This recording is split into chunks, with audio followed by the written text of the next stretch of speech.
Je rencontre pour la première fois Rodolphe Husny, chroniqueur, analyste politique. Salut Rodolphe. Bonjour, bonjour. Salut! Toi, tu connais Isabelle, je pense. Ben oui. Oui. Ben Mais oui. Marc, c'est la première fois qu'on fait une chronique ensemble. Bon, ben c'est super. Écoute, je suis bien content. Tu as 3 sujets fort intéressants. On commence avec le sondage Abacus. Le PLC au Québec passe de 48 à 37 %. Par contre, le Bloc au Québec, 28 à 35 %. Ça fait que ça bouge en plein été. Oui, parce que ça fait des mois qu'on parle de la lune de miel de M. Carney, on parle de la popularité de M. Carney, on parle que M. Carney marche sur l'eau et que dans toutes les provinces canadiennes, c'était au Québec qu'on est le plus en amour avec M. Carney. Et avoir des chiffres comme ça de 48-49 %, on a vu dans des sondages, c'est quand même exceptionnel, surtout pas plus que 6 mois après une élection. Et là, on dirait que Abacus nous donne un sondage qui compare au mois de juillet à aujourd'hui, et on voit quand même une drop de 11 points. Donc, ça pose quand même certaines questions. Est-ce que c'est une tendance lourde pour M. Carney? Est-ce qu'il y a quelque chose qui s'est passé durant cet été? Est-ce que c'est l'effet des négociations? Est-ce que c'est l'effet des concessions? Est-ce que certains pensent que peut-être M. Carney n'est pas le si bon négociateur? Ou est-ce que M. Carney aussi a mis les attentes trop élevées? C'est trop tôt pour le dire, Marc, mais en tout cas, c'est une bonne nouvelle pour qui? Pour le Bloc québécois, parce qu'on se souvient, le Bloc québécois a perdu des sièges, exactement, a perdu des sièges à la dernière élection fédérale, a perdu dans Terrebonne lorsqu'il y a eu cette élection partielle, et il y a une élection partielle qui arrive à Chicoutimi, Ouais. donc c'est peut-être un bon signe. Ça veut dire que c'est pas gagné d'avance, ni pour M. Carney dans Chicoutimi, et maintenant, le Bloc québécois, je pense, avec des sondages comme ça, va être revigoré. Est-ce que le fait que Mark Carney a été énormément à l'étranger au cours des derniers mois, ça lui a été reproché? Est-ce que ça peut jouer dans le sondage présentement? Ben, peut-être, mais je pense que c'est un tout. Ça prend des semaines, voire des mois, pour avoir une certaine forme de narratif. Il faut savoir que ce fameux discours sur Davos avait beaucoup, en tout cas, eu beaucoup de visibilité. Ses voyages à l'étranger, ça le mettait comme un chef d'État. Tu sais, quand on est premier ministre, c'est important d'être vu aussi à être premier ministre, comme ça, d'aller à l'étranger. Ça donne cette image qu'il voulait. Maintenant, on se pose des questions. Ce renversement, est-ce que c'est un renversement de tendance? Parce qu'une hirondelle ne fait pas le printemps, un sondage ne fait pas une tendance, mais disons que peut-être qu'il commence à avoir une petite fissure. Mais le plus difficile, c'est que malgré cette fissure pour M. Carney, on vient de parler du Bloc québécois, les conservateurs n'arrivent pas à tirer leur épingle du jeu ou en tout cas à faire bouger la boussole de leur côté. Mais on les voit très peu, les conservateurs. Ben oui, c'est sûr. Ben, Pierre Poilievre était à Chicoutimi. C'est sûr que pour les conservateurs, c'est difficile de réussir comme ça à avoir un agenda. Ils essayent en tout cas de faire pression sur le gouvernement Carney concernant la fameuse taxe sur l'essence, de renouveler le rabais qui doit venir comme ça à la fin, qui doit être renouvelé au mois de septembre. Et surtout, Marc, Isabelle, la réalité, c'est que quand la Chambre des communes ne siège pas, c'est difficile pour un chef et tous les chefs des oppositions de s'illustrer parce qu'il n'y a pas l'opportunité comme ça tous les jours d'être à la période des questions, d'avoir l'attention médiatique. C'est pas pour rien que les premiers ministres aiment ça quand il n'y a pas la période des questions ou quand il n'y a pas le Parlement parce que ça enlève de l'éclairage pour les oppositions. Donc, Rodolphe Husny, pourquoi les chiffres bougent? Pourquoi les chiffres bougent? C'est quoi ton hypothèse? Ben, écoutez, je pense que mon hypothèse, c'est qu'il y a quand même ce narratif qui tout doucement commence en se disant, attendez, vous nous aviez dit, il faut avoir les coudes élevés, faut être à la souveraineté, il faut défendre la souveraineté canadienne. Je pense que surtout pour l'aspect culturel, la fameuse taxe Netflix, le fait qu'il y a certaines concessions qui ont été faites, ben, peut-être que certaines personnes ont commencé à dire, attendez, c'est pas exactement ce que vous nous aviez promis lorsqu'il y avait l'élection. Pour la partielle dans Chicoutimi-Le Fjord, le 31 août, la date a choqué quelques-uns parce qu'on est proche de la rentrée scolaire. Est-ce qu'on a le pouls? Est-ce qu'on sait sur le terrain comment ça se dessine, cette partielle-là qui arrive à grands pas? Là? Puis, attends un peu avant que tu répondes, c'est très drôle, parce que j'en reviens pas comme à la date d'élection. Il y a toujours quelqu'un qui ne se fait pas l'affaire. Là, ils ont annoncé qu'en France, c'est 2 mai 2027, c'est le lendemain de la fête du travail. Fait que là, ils disent, ouais, tous les gauchistes vont être dehors avec les syndicalistes. As-tu remarqué, Rodolphe? C'est tout le temps genre, ah non, la date, mais pas content. Ça fait qu'une date, c'est une date, là, on en revient.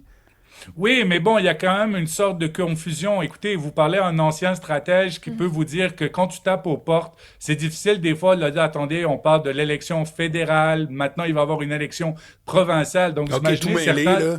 Ben oui, c'est ça. Certains électeurs vont dire, attendez, là, vous êtes-tu avec Éric Duhem, avec Pierre Poilievre, avec Mark Carney, avec Charles Milliard? Ouais, c'est un bon Donc, point. il y a une sorte de confusion des fois, puis combien de fois il faut expliquer aux gens, nous, c'est les compétences fédérales, ça, c'est les compétences provinciales, etc. Ouais. Donc, c'est pour ça que ça va apporter une certaine forme de, je pense, à mon avis, de confusion pour certains électeurs. Puis il y a toujours l'effet, des fois, le Parti libéral du Québec montre quand M. Carney fait bien, comme des fois, Éric Duhem est monté dans le passé quand M. Poilievre faisait bien. Puis il y a des fois un effet de ressac aussi. Donc, on va voir. Et on va voir exactement si le Bloc québécois va réussir à tirer son épingle du jeu ou même si Paul Saint-Pierre Plamondon, certaines déclarations peuvent faire mal aussi au Bloc québécois dans cette élection partielle. Bien, c'est sûr qu'il y a une confusion parce qu'en plus, il y a plusieurs chefs qui sont méconnus, moins connus. Les gens ont de la difficulté. Il y a 5 partis qui vont être dans la course. Plusieurs souffrent de notoriété. Là, on vient rentrer le fédéral là-dedans. Déjà, quand il y a des vox pop dans la rue, les gens ne sont pas capables d'identifier qui est Christine Fréchette. C'est sûr qu'il y a un problème quelque part, là. Oui, non, c'est pour ça. C'est pour ça que cette date a beaucoup fait sourciller. Normalement, on essaye de pas avoir comme ça 2 élections dans une circonscription, à la fois une fédérale ou une provinciale, qui sont un tout petit peu en même temps. Puis, il faut pas l'oublier, il va y avoir aussi d'autres élections fédérales qui vont avoir lieu parce qu'Alexandre Bourris n'a pas encore démissionné. Il y a un candidat de Saint-Hyacinthe du Bloc québécois qui se présente maintenant au Québec. Donc, il va y avoir aussi cette partielle et on ne sait jamais s'il va y avoir plus de départs. Hey, Rodolphe Osny, Terre-Neuve, entente Fréchette. Marc, là, c'est quoi, là? C'est un trouve que l'autre est son nouvel idole ou comment ça marche? Bon, écoutez, j'ai écouté que les propos, parce que pendant qu'on faisait la chronique, j'ai écouté que les propos du premier ministre de Terre-Neuve. Mme Fréchette vient de prendre la parole, mais c'est très intéressant. Tout d'abord, là, on dirait qu'on n'est plus du tout dans le même ordre de grandeur de ce qui avait été négocié entre le premier ministre Legault et l'ancien premier ministre libéral de Terre-Neuve. Ça va être plus gros, ça va coûter plus cher, et attendez, surprise, il y a un 3e partenaire maintenant qui rentre dans la danse. Avant, c'était une entente entre Hydro-Québec et Terre-Neuve, Hydro-Terre-Neuve. Maintenant, non, le fédéral saute là-dedans. Le fédéral donne de l'argent aussi là-dedans à Terre-Neuve. On parle d'une dizaine de milliards de dollars qui va être donné soit en crédit d'impôt, soit en fondation. Et j'ai même entendu, je viens d'entendre le premier ministre de Terre-Neuve dire à M. Carney, ceci sera votre héritage. Moi, je connais quelqu'un qui aimerait bien aussi essayer d'avoir ce projet comme héritage pour la campagne électorale au Québec. C'est Mme Fréchette. Donc là, maintenant, il va y avoir toute une game de spin politique. Ah oui, hein? Est-ce que c'est Mme Fréchette? Est-ce que c'est Hydro-Québec? Est-ce que c'est Mark Carney? Et est-ce que c'est le premier ministre de Terre-Neuve qui, bien évidemment, essaye de vendre cette entente à sa province en disant, regardez, vous aviez raison de voter pour moi. Vous aviez raison j'avais raison quand je vous ai dit il fallait renégocier, c'était pas juste.